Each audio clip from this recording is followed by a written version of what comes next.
Welcome. This presentation will focus on integrating sources in APA format. So why do we integrate sources? Support and clarify our own ideas, to add evidence or research information, to validate our claims or main points, to demonstrate awareness and understanding of trends and developments, and to establish that our ideas are reliable, valid, up-to-date, supportable, and overall credible. A few things you want to avoid when integrating sources. The first is simply cutting and pasting. You also don't want to have an over-reliance on quotes in your paper. Avoid simply dropped quotes. What that means is concluding sections with quotes, having long quotations.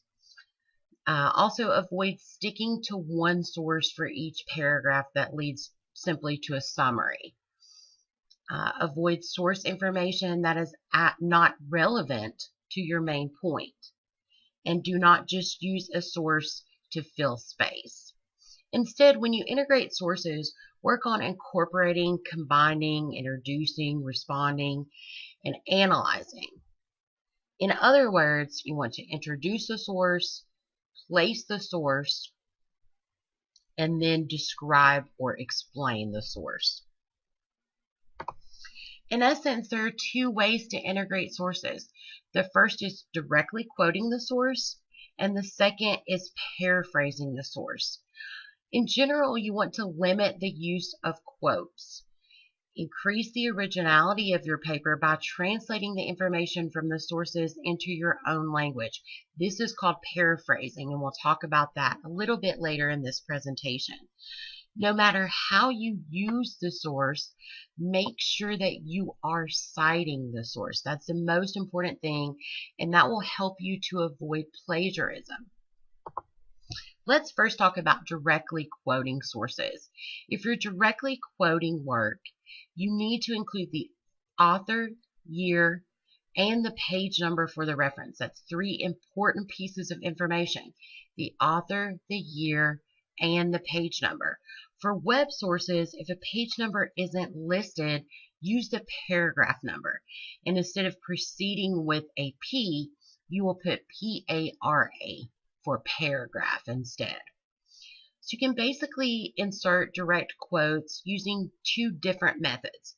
The first is with a signal phrase, such as according to, or states, emphasizes. So basically, you'll see in this first example, you can directly quote with a signal phrase such as according to Jones 1998. Then you simply add your directly quoted information and conclude with the page or the paragraph number. The second way that you can add a direct quote is with a parenthetical.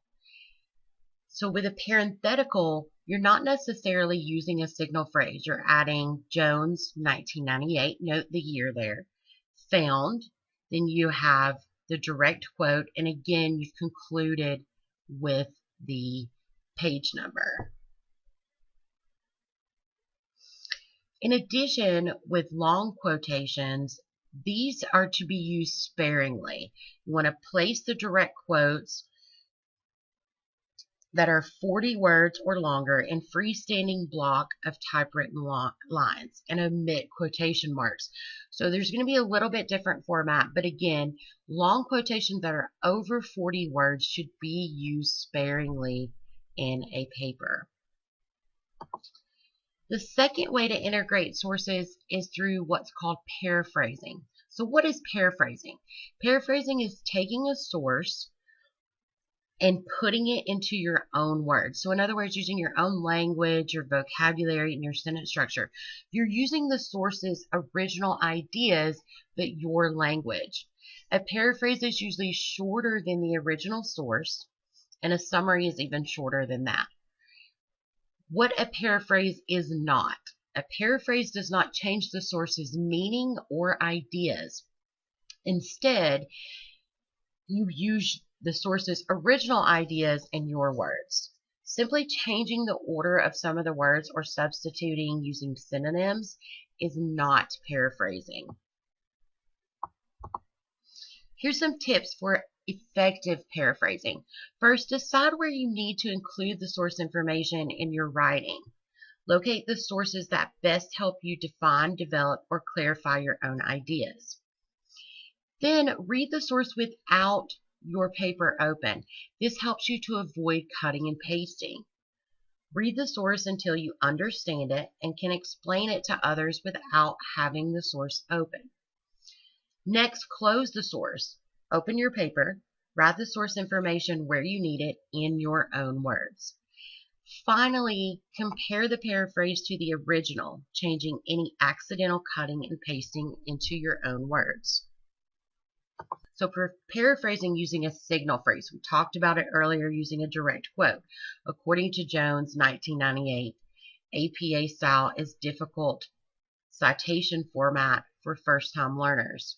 The second, you see the paraphrase with parenthetical citation as opposed to a signal phrase. APA style is a difficult citation format for first-time learners. So notice the difference. The first one, we introduced the author, followed by the year. The last one, the author and the year is used at the end of the citation. Just a few takeaways from this presentation. Source information can help you to learn more information about your topic and validate your ideas. Always give credit to your sources, no matter whether you are directly quoting or paraphrasing those sources. Avoid over-reliance on sources. Again, you're looking for 20 to 25% cited material within your paper. And finally, avoid plagiarism by being careful and honest throughout your entire project.